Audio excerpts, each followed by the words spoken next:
శ్రీ గురుభ్యో నమః. శ్రీ పరమగురుభ్యో నమః.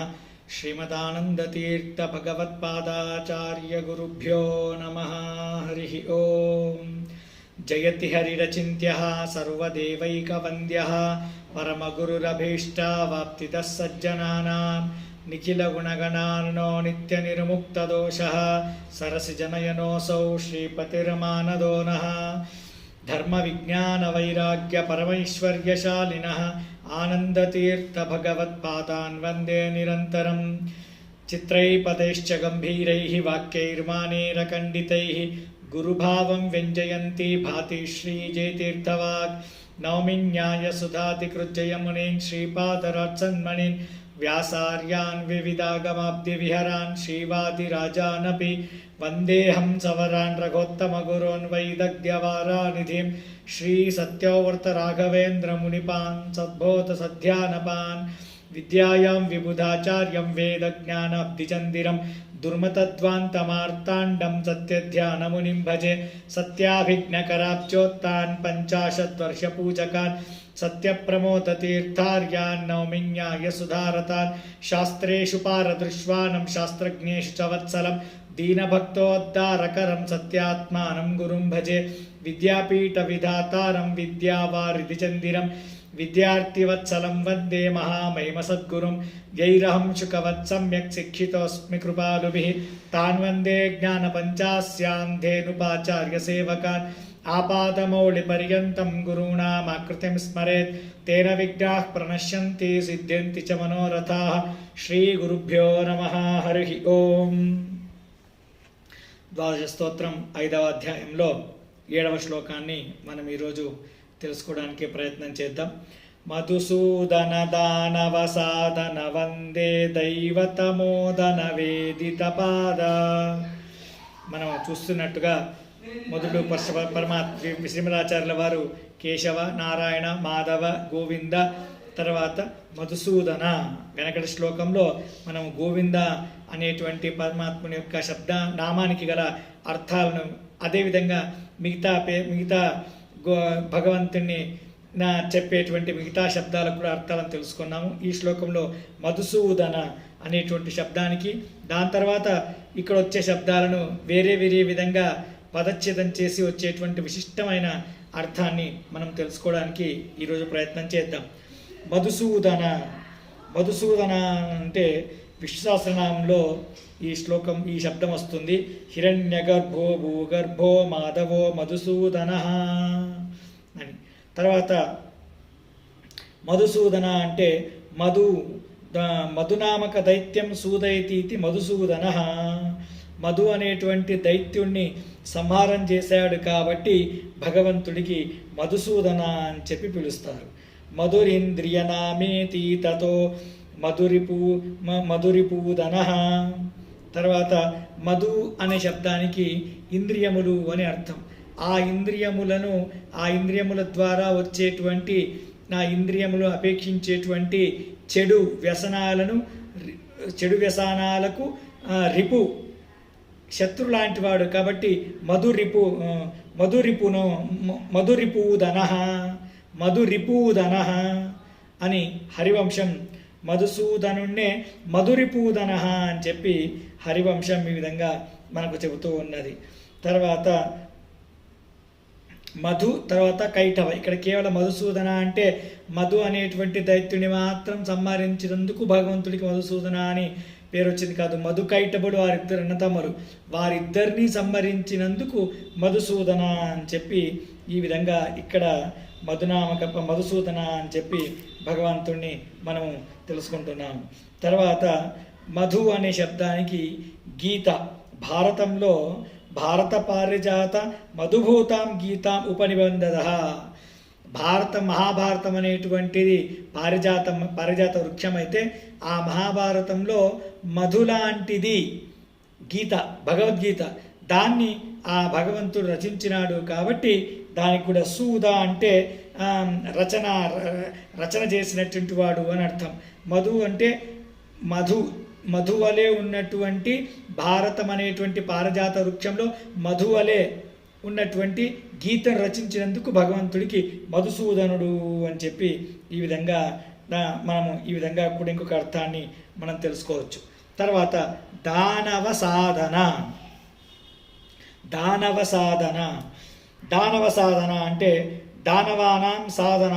సాధన అనే శబ్దానికి సంహారక అని అర్థం. దానవులను సంహరిస్తాడు కాబట్టి భగవంతుడికి దానవ సాధన అని పేరు. దానం మదగంధ. మదగంధ మదగంధ అంటే మదము. ఆ మదము ఉండేటువంటిది. ఆ మదాన్ని ఎవరికి దానం చేశాడు భగవంతుడు? కరి అంటే ఏనుగు. ఏనుకేనే మదం ఉంటుంది. మదగజం అని పిలుస్తాం కదా మనం. బాగా మదమేరి ఉంటుంది. అటువంటి దానం అంటే దానం అనే శబ్దానికి మదాన్ని ఎవరికైతే ఇచ్చాడో అది ఏనుగు, అది దానవ. అటువంటి మదమెక్కిన ఏనుగుని దానవ అని పిలుస్తారు.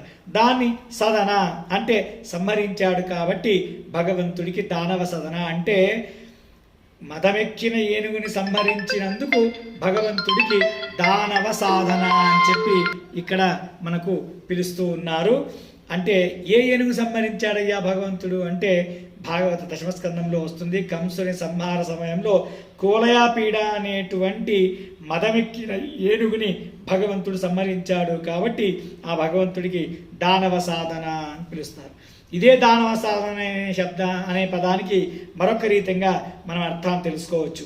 దీయంతే.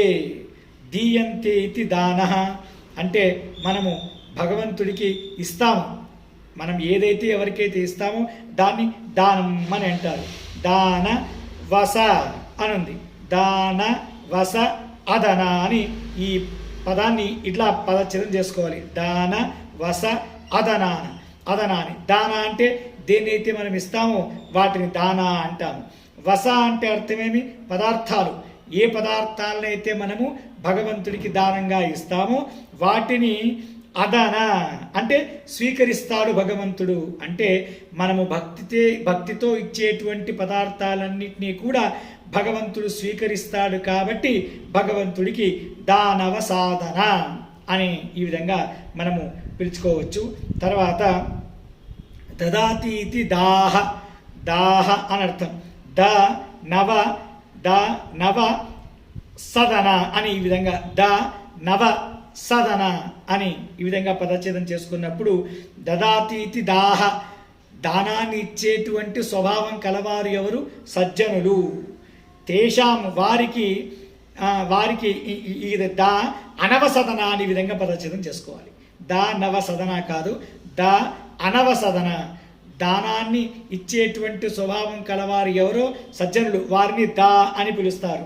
అనవసదన అంటే వారికి దానం ఇచ్చేటువంటి ఎవరైతే సజ్జనులు ఉన్నారో వారికి అనవసదన అంటే వారికి దుఃఖం కలగకుండా సుఖం కలిగేట్టుగా భగవంతుడు అనుగ్రహిస్తాడు కాబట్టి భగవంతుడికి దానవసదన అని ఈ విధంగా పిలుస్తారు.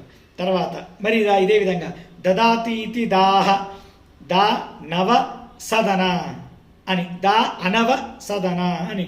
దా అంటే దానం ఇచ్చేటువంటి వారు సజ్జనులు, వారికి నవ అంటే నూతనం, అనవ అంటే నూతనం కానిది అంటే పురాతనమైనటువంటిది, అంటే మనం ఎప్పటి నుంచో సంపాదించి పెట్టుకున్నటువంటిది ఏది? పాపము, దాని ద్వారా వచ్చేటువంటి క్లేశము, దాన్ని అదన నాశనం చేస్తాడు భగవంతుడు కాబట్టి భగవంతుడికి దా నవ దా అనవ సదన, దానవ సదన. మనము ఎన్నో సంవత్సరాలుగా ఎన్నో జన్మలుగా మనం సంపాదించుకొని పెట్టుకున్నటువంటి పాపాన్నంతా నాశనం చేస్తాడు కాబట్టి ఆ అర్థంలో భగవంతుడికి దానవ సదన అని చెప్పి ఈ విధంగా మనము పిలుచుకోవచ్చు. ఈ విధంగా ఇంకా అనేక అర్థాలు ఉన్నాయి. తర్వాత దైవతమోదన అనేటువంటి శబ్దం ఉన్నది. దైవతమోదన అంటే దేవతలందరికీ కూడా సంతోషం కలిగించేవారు అని చెప్పి ఇది ఒక అర్థం ఉన్నది. దేవతానాం మోదన. దైవతం అంటేమి? దేవత్వం కలిగిన వారు ఎవరో వారు దైవులు అంటే దేవతలు, వారందరికీ మోదన అంటే సంతోషాన్ని కలిగిస్తాడు కాబట్టి భగవంతుడికి దైవత మోదన అని చెప్పి మనం పిలుచుకోవచ్చాం. తర్వాత దేవ అంటే అర్థమేమి?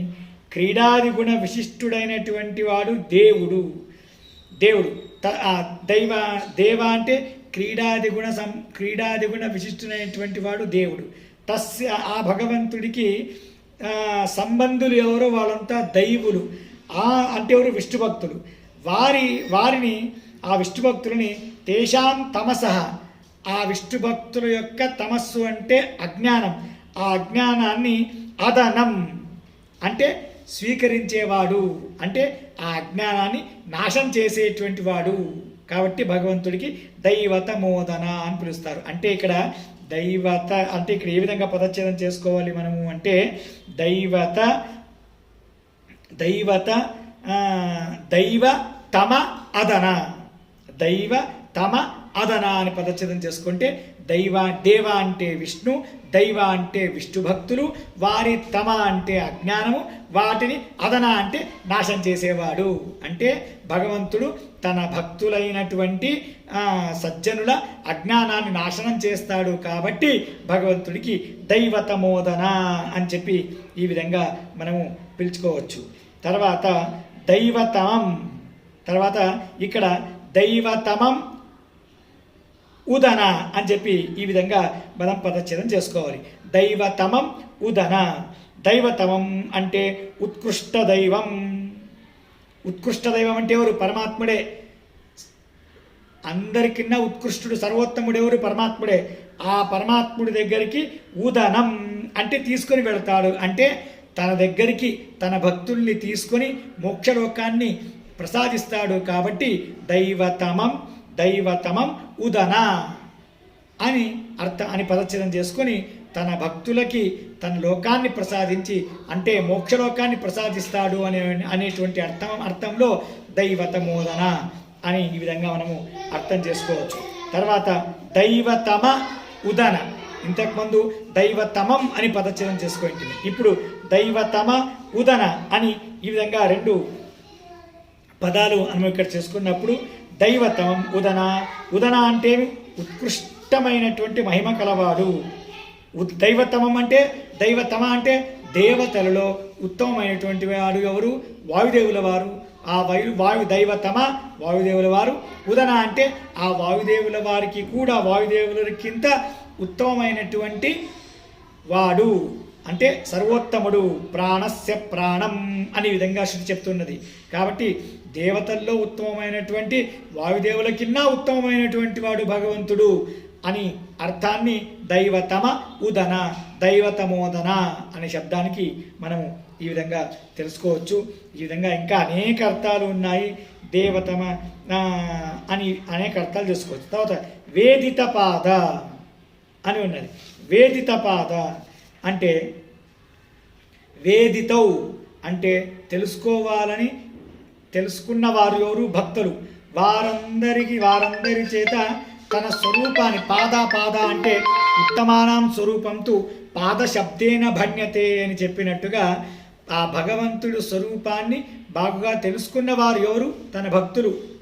తన భక్తులకు తన స్వరూపాన్ని చూపించినటువంటి వాడు, తన స్వరూపం యొక్క జ్ఞానాన్ని ఇచ్చినటువంటి వాడు భగవంతుడు. కాబట్టి వేదిత పాద అని ఈ విధంగా మనము తెలుసుకుంటాము. వేద పాదం స్వరూపం యస్యవా అని ఇంకొక అర్థం తెలుసుకుంటాం. వేద పాదం, వేద పాదం అంటే స్వరూపం, అంటే వేదం ద్వారా. పాద అంటే ప్రతిపాద్యుడు అని అర్థం. పాదాని శబ్దానికి స్వరూపం ఒక అర్థం తెలుసుకున్నాం. పాదాని శబ్దానికి ప్రతిపాద్య అని అర్థం చేసుకొని వేద పాద అంటే వేదంతో ముఖ్యతమంగా ప్రతిపాద్యుడైన వాడు. కాబట్టి భగవంతుడికి వేదిత పాద అని చెప్పి ఈ విధంగా మనం పిలుస్తాము. ఈ విధంగా అనేక అర్థాలను మనము ఇక్కడ ఈ విధంగా తెలుసుకోవచ్చు. తర్వాత ఇక్కడ దైవతమ అంటే సర్వోత్తముడైనటువంటి వాడు, జీవోత్తముడైనటువంటి వాడు వాయుదేవుల వారు. ఆ వాయుదేవులకు ఉదన, ఆ వాయుదేవులకింత ఉత్తమమైనటువంటి వాడు భగవంతుడు అనే ఒక అర్థాన్ని తెలుసుకున్నాం. ఇక్కడ ఉదన అంటే ఉదన అని ఈ విధంగా మనం పదచ్ఛేదం చేసుకున్నప్పుడు ఉదాన అంటే జీవ సంఘాలు, జీవ సమూహములు. ఆ జీవ సమూహములకు న అంటే నయతి అంటే వారి వారి యోగ్యమైనటువంటి స్థానాలను వారు పొందేట్టుగా చేస్తాడు కాబట్టి భగవంతుడికి ఉదన అని చెప్పి మనము ఈ విధంగా మనం తెలుసుకోవచ్చు. ఉదా జీవ సంగాస్యు.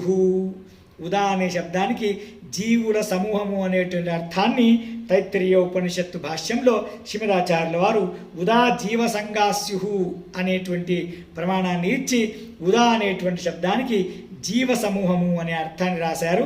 అదే అర్థాన్ని మనం ఇక్కడ పెట్టుకొని ఉదా అంటే జీవ సమూహము, నా ఆ జీవ సమూహములను వారి వారి యోగ్యమైన స్థానములకు నయతి తీసుకొని వెళతాడు కాబట్టి భగవంతుడికి ఉదనా ఉదనా అని పిలుస్తారు. తర్వాత వందే అదైవత మోదన అని పెట్టుకోవాలి. అదైవత మోదన అనేటువంటి శబ్దానికి ఆ ఇతి బ్రహ్మ అని ఉపనిషత్తు చెప్తున్నది మనకి. ఆ అనేటువంటి అక్షరానికి బ్రహ్మ అని అర్థం. తర్వాత అ అం అహ పురాణ ఋషి వ్యాస శాఖా సహస్రకృత. మనకు ఏ విధంగా విష్ణు సహస్రనామం అని ఉన్నదో అదేవిధంగా వాసుదేవ సహస్రనామం అని ఉన్నది. ఆ వాసుదేవ సహస్రనామములో అ అం అహ అనేటువంటి అక్షరాలకి వేదవ్యాస దేవుల వారు అని అర్థం ఉన్నది. అంటే అదైవత మోదన అనే చోట ఆ అనేటువంటి అక్షరానికి దేవత వేదవ్యాస దేవుల వారు అని అర్థం. అదైవతం అంటే ఆ వేదవ్యాస దేవులనే దైవంగా భావించేవారు ఎవరు? వైష్ణవులు. అటువంటి వైష్ణవులకు మోదన సంతోషాన్ని కలిగించేవారు కాబట్టి భగవంతుడికి అదైవత మోదన అని చెప్పి ఈ విధంగా పిలుస్తారు. సాధారణంగా మనం దైవం నభవతీతి అదైవం అనే విధంగా సమాసం చేసుకుంటాం. అయితే ఇక్కడ ఆ విధంగా సమాసం చేసుకోరాదు. ఆ అదైవత మోదన అంటే వేదవ్యాస దేవుల వారు, అదైవ అంటే వేదవ్యాస దేవుల వారిని దైవంగా మొక్కేటువంటి, నమస్కరించేటువంటి, ధ్యానించేటువంటి వైష్ణవులు, వారికి మోదన సంతోషాన్ని కలిగించేవాడు భగవంతుడు. ఆ అర్థంలో అదైవత మోదన అనేటువంటి అర్థాన్ని కూడా మనము ఇక్కడ ఈ విధంగా మనం తెలుసుకోవచ్చు. ఈ విధంగా అనేక విధమైనటువంటి అర్థాలను మనం ఇక్కడ తెలుసుకోవచ్చు. మధుసూదన దానవ సాధన వందే దైవతమోదన వేదిత పాద అని మధుసూదనామక పరమాత్ముడిని శ్రీమదాచార్యుల వారు చాలా సుందరంగా ఇక్కడ మధుసూదన నామక పరమాత్ముడిని వేరే వేరే నామములతో స్తోత్రించి మనకు విశిష్టమైనటువంటి అనుగ్రహాన్ని కలిగించారు. శ్రీకృష్ణార్పణమస్తు. నాహం కర్త హరికర్త తత్పూజా కర్మ చాఖిలం తథాపి మత్కృత పూజ తత్ప్రసాదేన నాణ్యత తద్భక్తి తత్ఫలం మఖ్యం తత్ప్రసాద పునః పునః కర్మణ్యాసో హరావేవం విష్ణోస్తృప్తికరస్తదా అనేన భావ్యత్ పుణ్యం అవాప్నోతు గురుర్మమ. శ్రీకృష్ణార్పణమస్తు. మీ వద్దకే మత్వశాస్త్రం అనేటువంటి శీర్షికతో మీ అందరి దగ్గరికి శ్రీమదాచార్యుల వారి సత్సిద్ధాంతాన్ని మీ ఇంటి ముంగటికి తెచ్చి మీకు అందరికీ అందజేయాలన్న ఈ చిన్ని ప్రయత్నానికి భగవద్భక్తులందరూ మీ వంతు సహాయ సహకారాలు అందించాలని, నా ఈ ఛానల్ను లైక్, షేర్, సబ్స్క్రైబ్ చేయాలని కోరుకుంటూ శ్రీకృష్ణార్పణమస్తు.